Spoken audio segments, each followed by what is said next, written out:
Anem a començar aquesta segona part, on tindrem l'honor d'escoltar la presentació de la doctora Linda Clare.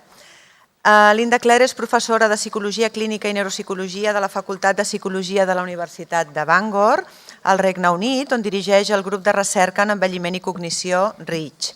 La investigació del grup se centra en persones grans i persones amb demència, amb especial èmfasi en la comprensió dels aspectes psicològics i de la conducta en el deteriorament cognitiu, així com la prevenció i rehabilitació de la discapacitat en l'edat adulta i la demència. Ha estat pionera en l'aplicació de la rehabilitació neuropsicològica per persones amb malaltia d'Alzheimer en estadis inicials, ha publicat més de 100 articles en revistes especialitzades i capítols de llibre i vam tenir l'honor que pogués col·laborar amb un dels llibres sobre rehabilitació neuropsicològica que vam publicar recentment. A més, l'any 2004 va rebre el Premi Davidson de la Societat Britànica de Psicologia per la seva contribució al desenvolupament de la psicologia clínica al Regne Unit. És editora del grup Cochrane de Demència i de la revista Neuropsychological Rehabilitation. Ella ens farà, en la seva presentació, ens parlarà sobre els estadis inicials de la demència, pot ajudar a la rehabilitació cognitiva. Com ha dit abans la doctora Maite Garolera, ha fet un esforç per estar aquí amb nosaltres, li agraïm moltíssim i, en fi, tenim l'oportunitat de poder estar amb ella. Thank you very much, Linda, for being here. Thanks. Thank you. Lo siento, pero no habla español o catalán. So I will speak in English. I realize it's difficult to switch languages. I will try to speak slowly, and I have asked Olga to tell me if I need to slow down. But if you feel you'd like me to slow down, please also tell me. Obviously, I would like to be clear and easy to understand. So first of all, I would like to thank Olga and the committee for inviting me to speak to you today. It's always a great pleasure to be in this beautiful city of Barcelona, and it's also a great pleasure to come and hear about the work you are doing, because I'm very aware that in Spain in general and at the cutting edge of research in neuropsychology and clinical practice in neuropsychology and rehabilitation. So I'm very pleased to be here with you and to participate in your meeting today.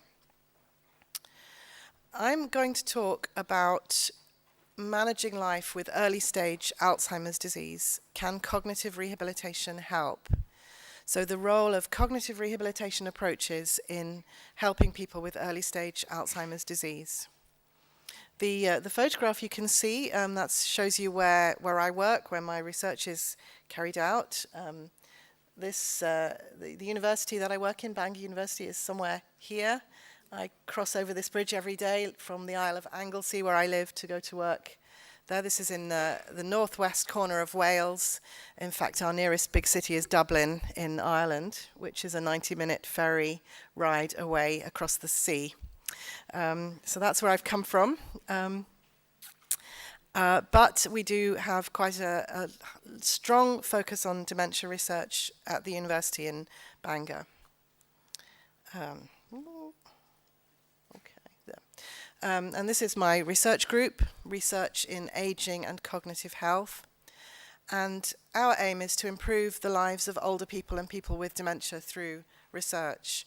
And that includes research on rehabilitation methods, particularly for people with early stage dementia. I began work on cognitive rehabilitation for people with dementia back in 1997 or 96. And around that time, an American professor who had been diagnosed with Alzheimer's disease wrote this quote that you can see on the screen. And he wrote, "When I was diagnosed with Alzheimer's disease, I started to study rehabilitation. I assumed that since neurologists and psychologists didn't mention it, and there were no books on it for Alzheimer's patients, there was nothing to be done. But one thing I learned when I was a sociological researcher is just because no one is doing something, that doesn't mean it can't be done." And that was around the same time that we started, and I was working with Barbara Wilson then in Cambridge. We started working on cognitive rehabilitation, bringing some of the ideas from brain injury work into the dementia field.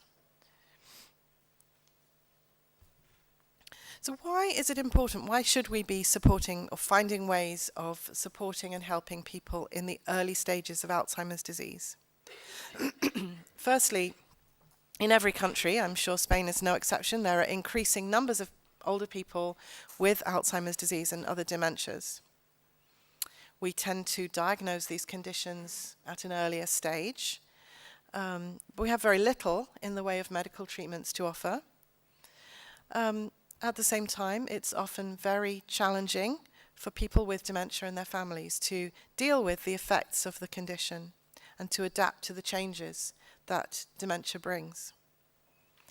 So if we can support people in the early stages, this may help us in many ways. Firstly, we may help people to maintain their functioning and reduce the level of disability that they live with. And we may help to prevent the development of excess disability or unnecessary disability, disability that's over and above what they need to have by virtue of the condition itself. And that might be, for example, a loss of confidence, having received the diagnosis and living with memory problems. And perhaps we can help people to overcome that by applying rehabilitation methods. And why should we think about cognition in particular? Why is neuropsychology particularly relevant? Of course, memory and cognitive function are centrally affected in Alzheimer's disease and other dementias. Of course, as well, as we know, people with these conditions also have many abilities that they retain, that they're still able to do many things. To some extent, they can learn new things, and certainly they can change and adapt their behavior. So there is some degree of cognitive plasticity, even despite the onset of dementia. Neuroimaging studies show that there are changes in the patterns of brain activation when undertaking memory tasks. And it's been suggested that that might reflect a compensatory mechanism, so additional brain networks being recruited. Alternatively, it might mean that existing networks become strengthened through particular practice and intervention. Damaged networks may gain a little bit more function. But there is, again, a degree of neural plasticity. And this suggests we should be making use of these possibilities in intervention development. Now, there are probably two very broad strands of traditional cognition-focused intervention for people with dementia. And the first of those we could call cognitive training or brain training, as you'll be familiar with this, the guided practice on a range of tasks. Now, there's been considerable debate about the effectiveness of cognitive training. Our Cochrane systematic review found no significant benefits for people with early stage dementia, whether Alzheimer's or vascular or whatever. I know some reviews have found a slightly more favourable conclusion, but the Cochrane review is quite rigorous. Now, why might we have a bit of a difficulty with cognitive training? Why might it not be showing effects? Well, firstly, it's really tackling the level of the impairment itself, and that may be challenging in a progressive condition in particular. Secondly, as psychologists, we know that we can't assume gains in one area will necessarily transfer to others or to everyday life. And cognitive training doesn't really allow for transfer and generalization. It may seem very abstract and lack direct application to daily life. And also in the dementia context, we might argue it's not particularly person-centered, it's not individualized to the person's own need.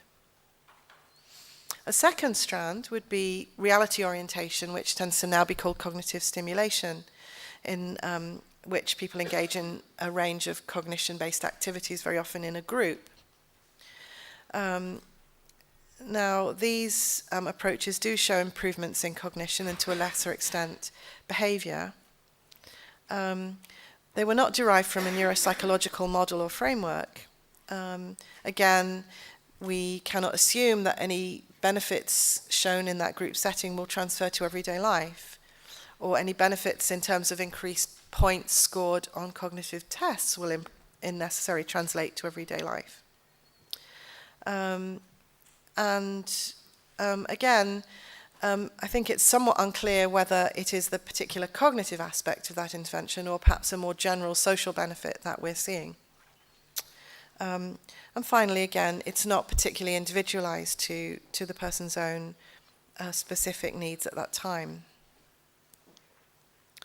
So I wanted to share with you my thoughts on what we might consider to be the most helpful ways of supporting people with early stage Alzheimer's disease and other dementias. I think we should try to be relevant. We should try to make our interventions relevant to the person's daily life. We should work on things that are important and meaningful to the individual. We should try to implement our interventions to deliver them in the person's own everyday setting. We, in the UK, many services, I'm not sure if this is the same in Spain, many services are community-based. Health practitioners go to people's homes, especially for older people. And this removes any problem if we're working in the home setting, any problem about transfer of gains or generalization of gains, because we're working in the situation where the gains need to be happening. We should focus on helping people with their everyday functioning. We should certainly work on areas that offer scope for improvement. For example, my colleague Steve Zarit in the United States has pointed out that we might, for example, very often run trials that aim to improve depression, scores on depression, when the sample is not depressed, not clinically depressed in the first place, and argues that we shouldn't really be trying to do that. We should be looking at where we can bring real improvement. And we need to think about the person's relationships and context. The person with dementia, just like as we've already heard a lot of about the importance of carers and supporters for people with brain injury and other memory problems. Same in dementia, we cannot think of the person in isolation. We need to think about their relationships, their family, and their context. And we should be bringing these people in to support the intervention and to carry through the work that we do into everyday life. So our question to start off with was, can neuropsychological rehabilitation help to contribute to these aims?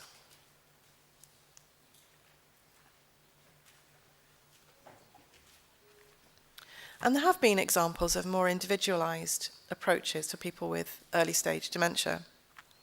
Steve Zarit tried problem-solving training and found that caregivers reported fewer memory and behavioral problems and lower distress in the person with dementia. And right back in 1982, Steve emphasized the importance of focusing on the impact of interventions on everyday functioning. Josephson et al. Carried out case studies involving individual rehabilitation of functional skills that were important to participants, showing positive results. Sandman and colleagues looked at helping people to identify and engage in special events, interesting, exciting, different experiences.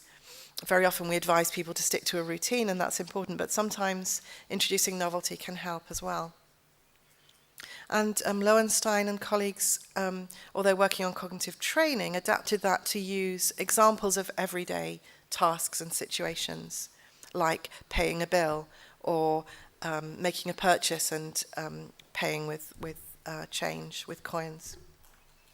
And they did show that participants could improve on these everyday tasks with training, although they weren't carrying that over into everyday situations at that time.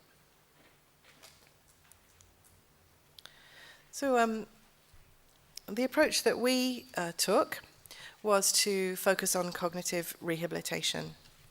And as you know, this is rehabilitation is aiming to enable people who are disabled for whatever reason to achieve their optimum physical, psychological, and social well-being. And we concluded that this could apply equally to people with progressive conditions like dementia as to people with stable conditions such as post-acute brain injury or stroke.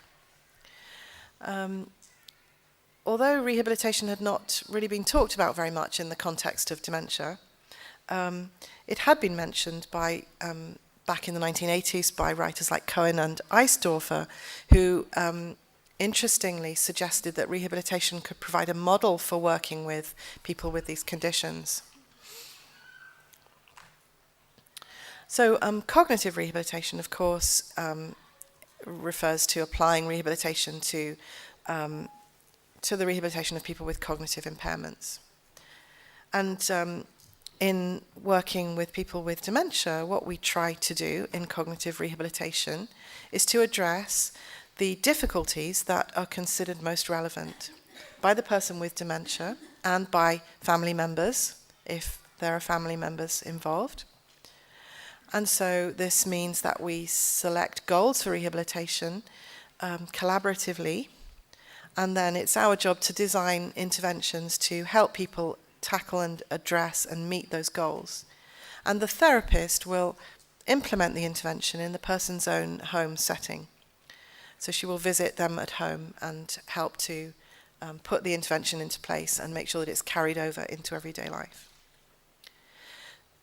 So this approach is not aiming to remove the cognitive impairments or directly reduce them, but it's focusing on managing the resulting disability and its effects on everyday life. So it's really about everyday functioning and addressing the effects that cognitive impairment has on everyday functioning.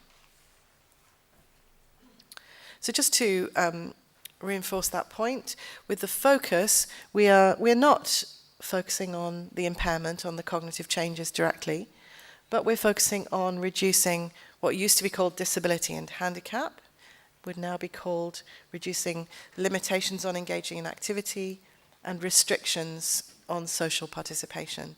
So we'll be aiming to help people engage in activity and participate in society as our primary aim in the intervention.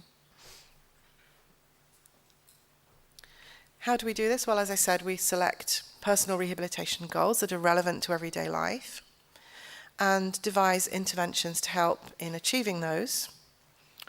To do that, we draw on evidence-based rehabilitation methods with the aim of improving functioning and enhancing self-efficacy and coping skills. So in these interventions, we will address cognitive difficulties and their impact using both compensatory methods and restorative methods. So for compensatory methods, we will introduce or develop the use of memory aids and strategies. And for restorative approaches, we might look at ways of maintaining or relearning practical skills or making the most of remaining memory ability to learn or take in or relearn information. Along with that, we will work on improving attention and concentration because people with dementia very often complain about difficulties with attention and concentration. And of course, difficulties in this area may make it very hard to make the most of remaining memory ability. We also bear in mind emotional well-being and emotional needs, and we'll try to support people's emotional well-being through helping them with strategies to manage their mood and deal with anxiety. Engaging in rehabilitation means sometimes tackling things that are difficult that can bring emotions to the fore, and we try to help people be prepared for that and deal with that. And we involve a family member or other supporter where there is someone available and willing to take part. Goal setting, and as you will know, rehabilitation goals need to be devised and specified very carefully.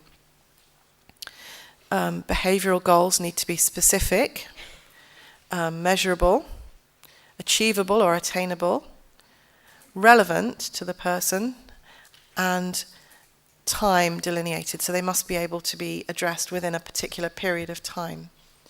So in English, that gives us the acronym SMART. We need our goals to be SMART.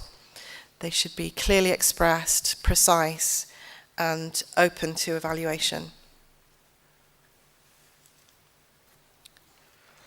In developing and identifying goals, we work through a process of problem solving, beginning with identifying the broad area to focus on. That might be the impact of memory difficulties, it might be family relationships, or it might be difficulty participating in activities, for example. We'll then having selected the area, work towards a more specific issue. What is it, for example, that's underlying the difficulty participating in activity, and can we address that? We will establish the current level of performance, what's currently happening, and we will then identify the goal, conforming to those SMART principles, and then identify our outcomes that will tell us whether the goal is achieved wholly or in part. Then comes the development of the intervention, the plan for how to address the goal. And finally, we will evaluate progress and adjust our strategy if necessary. So I'm just going to give you a couple of examples from our earlier work. This was a goal-oriented intervention using a compensatory approach, and the goal was to reduce the frequency of asking a question repetitively. So this participant, Evelyn, would ask her husband frequently, "What day is it today?" This was very frustrating for both of them, and she wanted to do it less often, and her husband wanted her to do it less often too. Our compensatory strategy involved introducing calendar, and we were able to reduce the frequency of questioning from baseline to post-intervention. So at post-intervention, she was asking less than once every other day, and that was maintained at follow-up. So we're able to reduce the frequency of questioning with a compensatory strategy.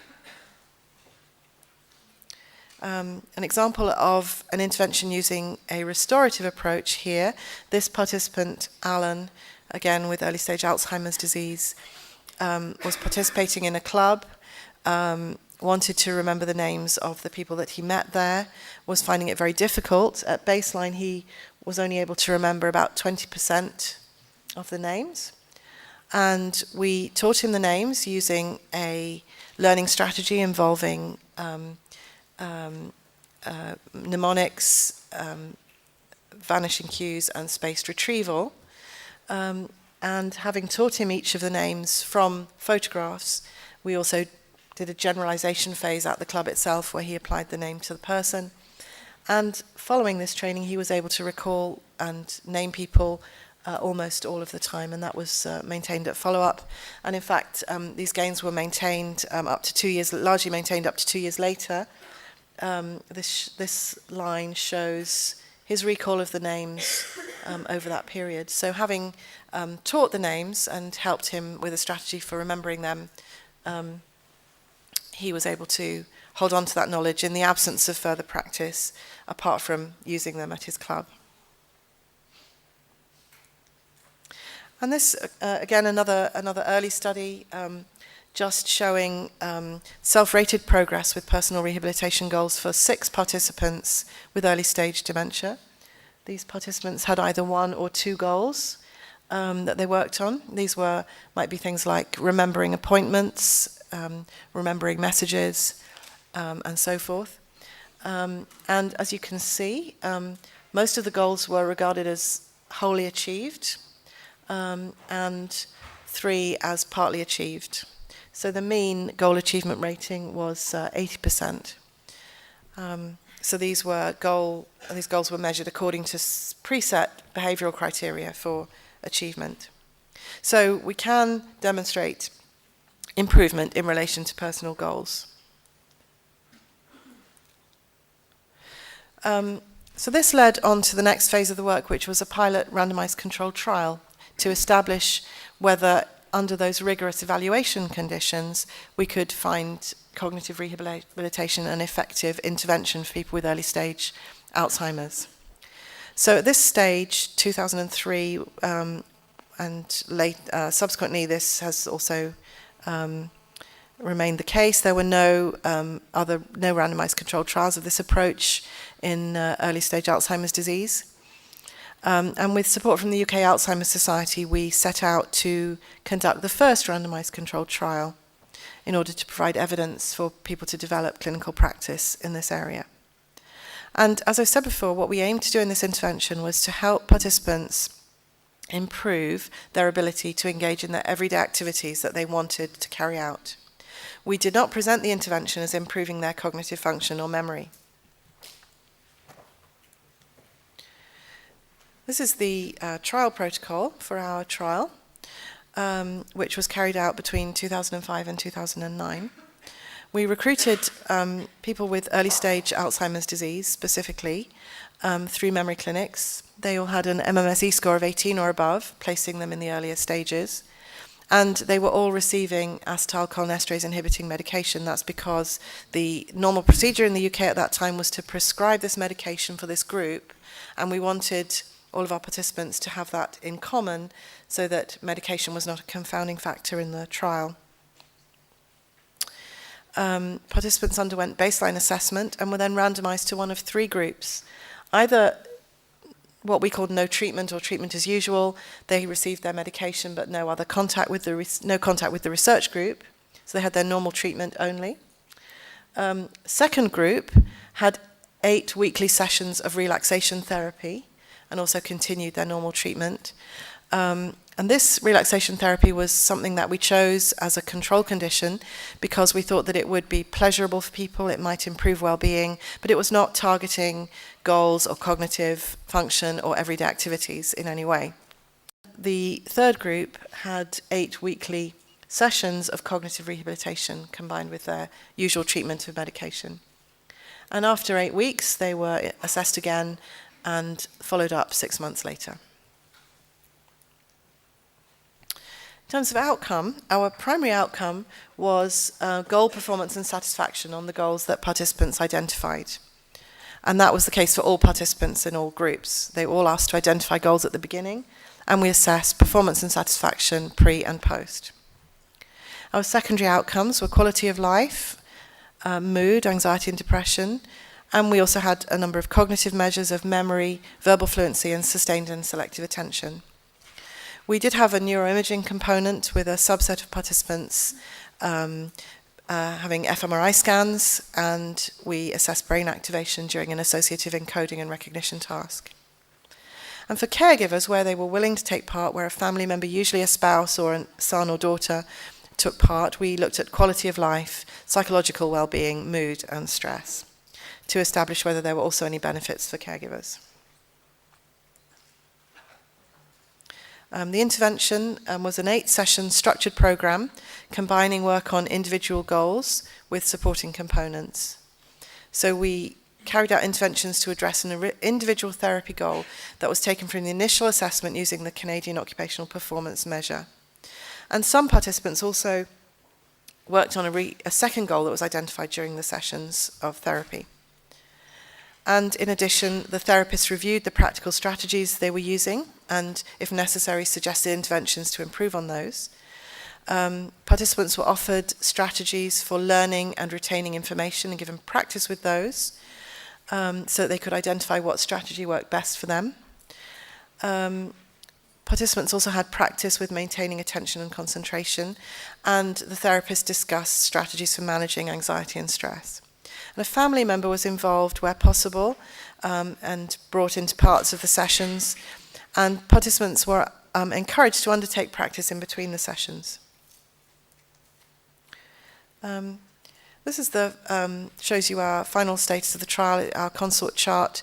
We were able to pretty much meet our target, which was 24 people randomized to each group. We were able to actually randomize 69 individuals, giving us 23 in the cognitive rehab group, 24 in relaxation therapy, and 22 in no treatment. And we had fairly good completion rates. There was some loss to follow up at 6 months, usually due to either physical ill health and hospitalization or moving out of the area, and we were not able to then to see them. This is a summary of the characteristics of the participants. As you can see, they were on average in their mid-70s, but there was quite a range of ages. The youngest was 56 and the oldest 89. Years of education were moderate, they were not a particularly highly educated group. And the MMSE score on average 22 to 23, again placing them in the mid-range. The scores actually ranged from 18 to 30, so we had a wide variety within our participant groups, but that was evenly balanced across the 3 conditions. There were no differences at baseline between the groups. As I said, we asked all our participants to identify goals at the initial assessment. And this is a summary of the goals that they identified. People could choose up to 5 goals. On average, they chose about 3 goals each. And most prominent was the memory domain. There were goals such as remembering where I put something, remembering something I was told, and reducing the degree of asking the same question over and over again. A second important category was carrying out practical skills and activities. People wanted to resume or increase activities that they'd perhaps dropped or decreased since their diagnosis. And some people wanted to learn a new skill or try something new. Concentration was another popular area, along with naming and word-finding difficulties. And then there were a few others, including organizing oneself, interacting with other people socially, being able to recognize visual things, faces and so forth, orientation and more general well-being. So all of our participants identified goals and rated their current performance and satisfaction at baseline and again at post-intervention. Only the people in the cognitive rehab group worked on their individual goals during the intervention. And I'll show you the goals that they chose to work on.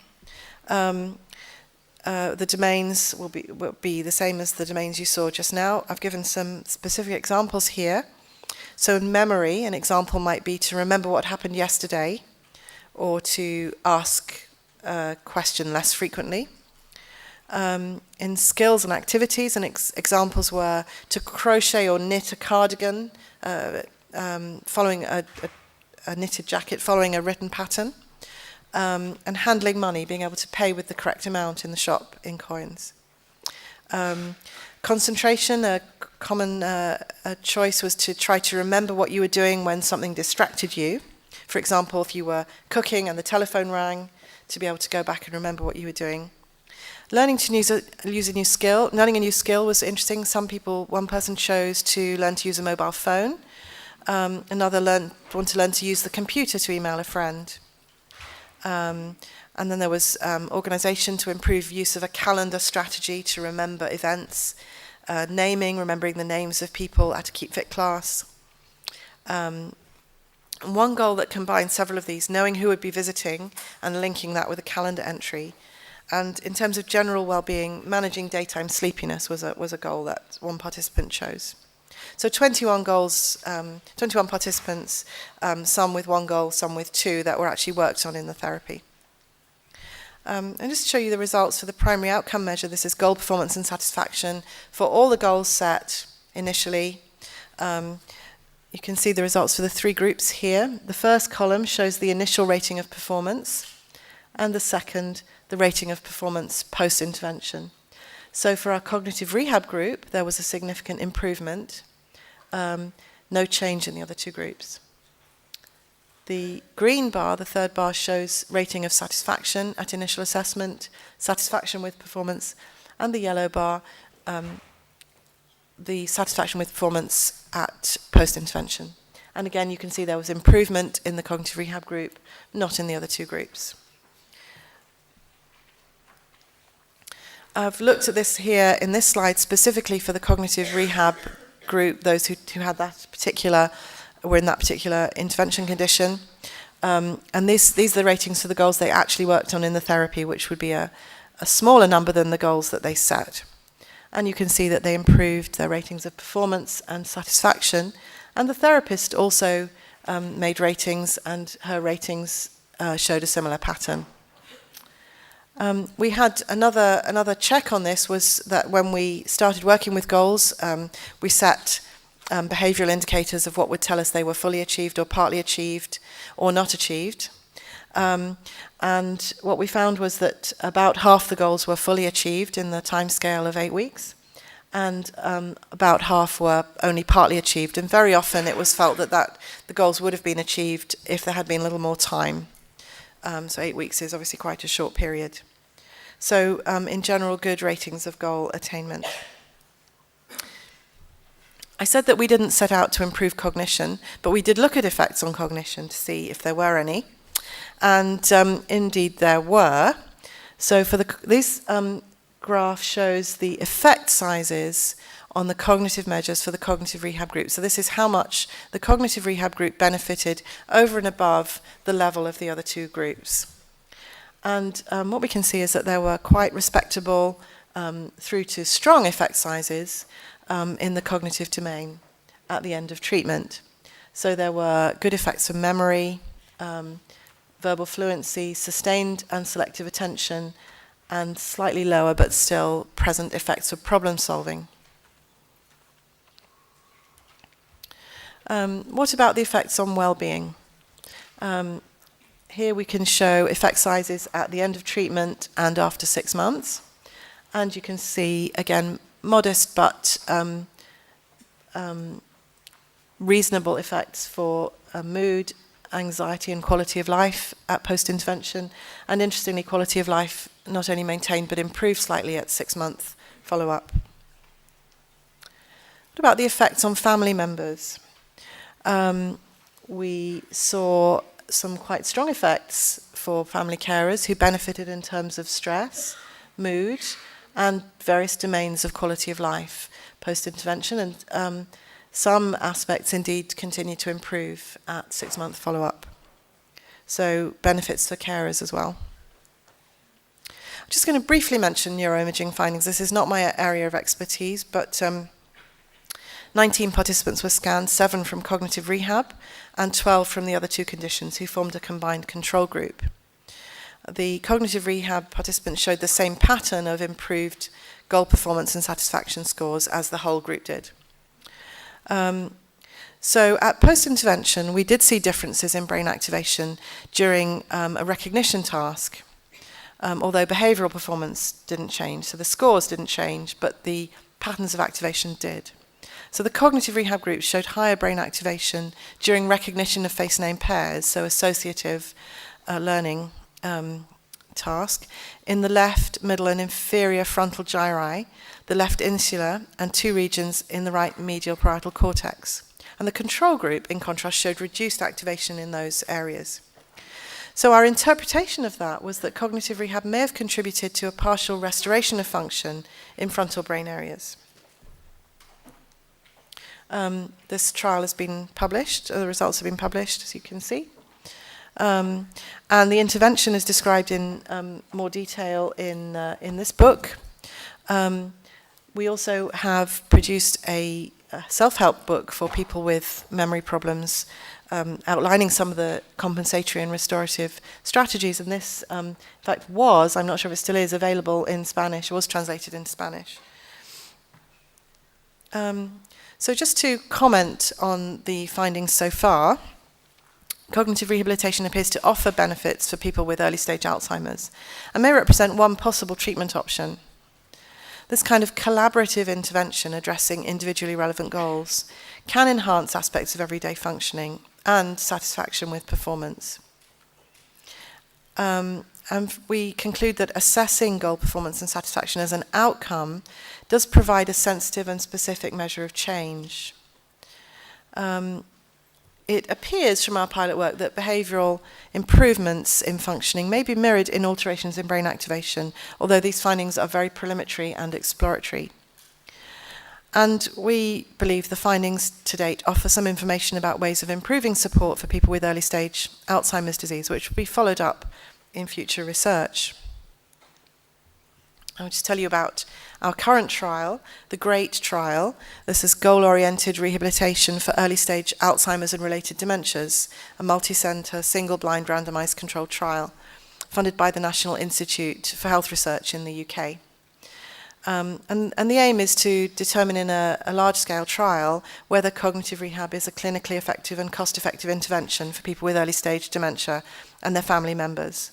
And we're including people with Alzheimer's or vascular dementia or mixed Alzheimer's and vascular dementia in this trial. And we want them to have a caregiver who can also participate so that we can really establish the effects for caregivers as well. Trial started last year. It's been recruiting for the last 3 months now. And our target is to recruit 480 people with dementia across 6 sites in the UK. and they'll be randomized to either cognitive rehabilitation or treatment as usual. And that's because in the pilot trial, we saw no difference between the relaxation therapy group and the treatment as usual group. So there was no need to include an active control condition in this trial. And our primary outcome is goal performance on the selected rehab goals. Secondary outcomes, quality of life, self-efficacy, mood and cognition for the person with dementia. And quality of life and stress for carers. And for both, we'll also look at service utilisation, how much they're using health and social care services, and whether the intervention has an impact on that. And in this trial, we're using a different goal-setting interview. This is one we've now developed ourselves for use in trials of this kind, the Bangor goal-setting interview. And this will allow us to work with participants to set their goals in the relevant domains and rate performance and satisfaction in a similar way to what I described for the pilot trial. So you remember at the beginning I presented the quote from Maurice Friedel, who said that no one was doing anything about rehabilitation. And more recently he's commented, "Now I've come to believe that rehabilitation can have a powerful effect on a patient's quality of life, allowing him or her to regain much lost ground and then maintain for years. What is needed is not an expensive institute, but some concepts which are not too complicated, the support of a good friend or therapist, and a lot of hope and hard work." And I think that captures really what we're trying to do in our work with cognitive rehabilitation for people with dementia. We want to offer some hope of being able to manage everyday functioning better. We do tell them that it requires some effort from them. It's not as simple as taking a tablet, but with some effort and practice, it is possible to maintain some, or to regain some functioning and to maintain some of that lost ground. And that's what we hope to do and hope to demonstrate in our great trial that is currently running. So I'd like to finish by acknowledging a number of funding sources, co-investigators, research team members, networks and organisations that have supported our work, and most importantly our participants with early stage dementia. If you would like further information, these are the details of our website and email address, and we'll be happy to correspond with you if there's anything we can offer. So thank you very much for your time and attention, and thank you again for the invitation to come and speak to you today.